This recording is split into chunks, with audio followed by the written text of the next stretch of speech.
उस्ताद लफ़्ज़ ही अहिड़ो आहे जो खणी कोई केॾो बि माहिर छो न हुजे, केॾो बि ॼाणू छो न हुजे, उस्ताद ई छो न हुजे, पर जॾहिं लफ़्ज़ उस्ताद ॿुधे थो त शागिर्द थी थो पवे।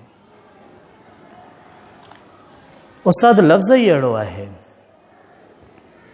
जो खणी को केॾो दाना छो न हुजे, उमिरि जे कंहिं बि हिसे में जॾहिं लफ़्ज़ उस्ताद ॿुधे थो त हर कोई ॿार थियो थो वञे।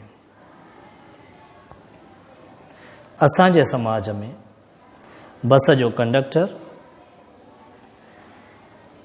डाटसन जो क्लीनर, दर्जी, वाढो, राज़ो या ॿियो को बि हर जाइ ते सीनियर पंहिंजे जूनियर खे उस्ताद चवंदो आहे।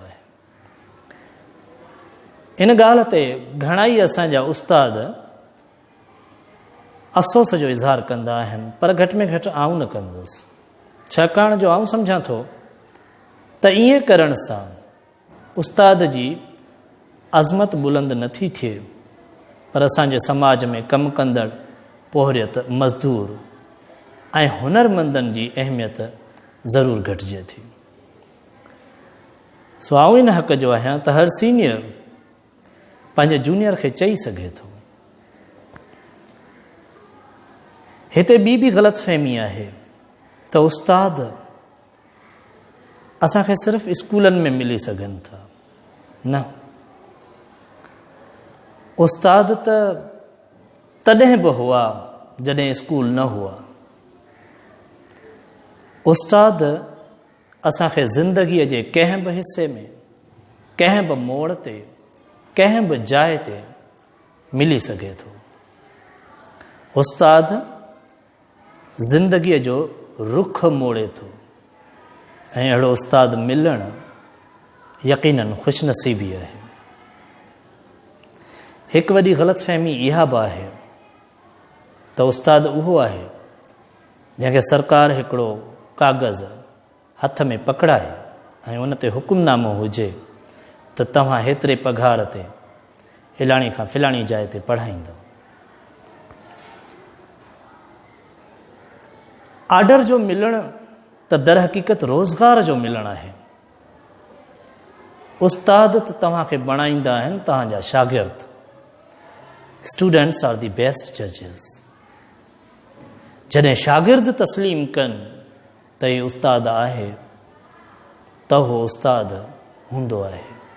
हिकिड़े काग़ज़ सां, आर्डर सां उस्ताद न थींदो आहे। पघारदार उस्ताद न आहे।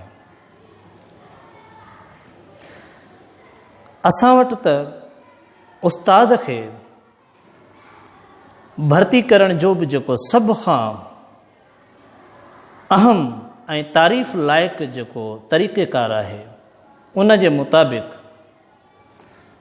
उस्ताद उहो सुठो थी सघे थो जेको वधि खां वधि जवाबु दुरुस्त करे। पर आऊं सम्झां थो त ईअं न आहे।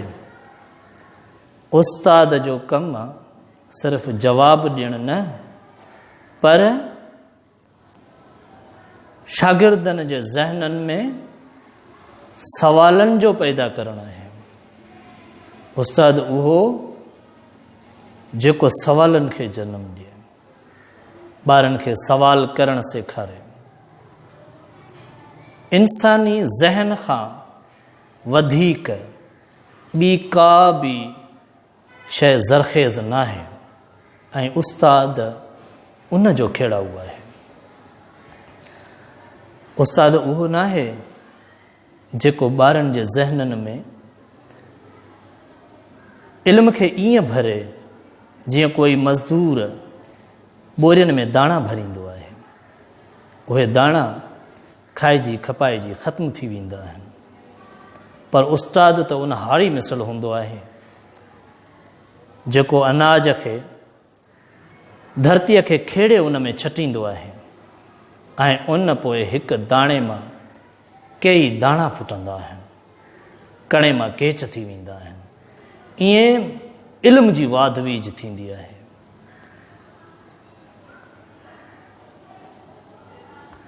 लतीफ़ सरकार फरमायो,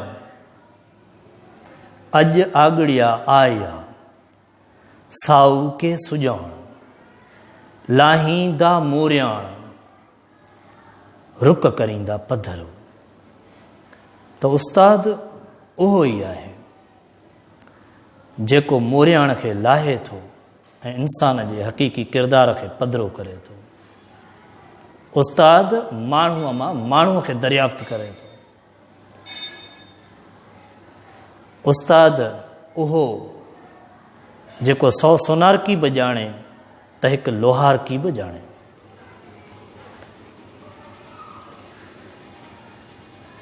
उस्ताद साहब जे हवाले सां हिकिड़ो अहमद नदीम कासमीअ जो शेर आहे, उन सां पंहिंजी ॻाल्हि जी पुॼाणी कंदुसि। त अहमद नदीम कासमी चवे थो त कौन कहता है कि मौत आई तो मर जाऊंगा, मैं तो दरिया हूँ समंदर में उतर जाऊंगा। उस्तादनि जे लाइ वरी आऊं इन शेर जी तसहीह कंदो आहियां त कौन कहता है कि मौत आई तो मर जाऊंगा, मैं तो उस्ताद हूँ नस्लों में उतर जाऊंगा। उस्ताद उहो नाहे जेको स्कूल खे इमारत सम्झे, इदारो सम्झे। उस्ताद उहो जेको स्कूल खे मोर्चो सम्झे, शागिर्दनि खे पंहिंजो हथियार सम्झे। उस्ताद उहो जेको पंहिंजो पाण खे सालार सम्झे ऐं शागिर्दनि खे लश्कर सम्झे, ऐं उन वसीले, उन ई लश्कर वसीले हू समाज जे बुराइनि ते हमलावर थिए। ऐं इहो तय आहे त कंहिं बि सियासी पार्टीअ जा कारकुन पंहिंजे अॻुवाण सां एतिरा सचा न हूंदा आहिनि जेतिरा शागिर्द पंहिंजे उस्ताद अॻुवाण सां सचा हूंदा आहिनि। महिरबानी।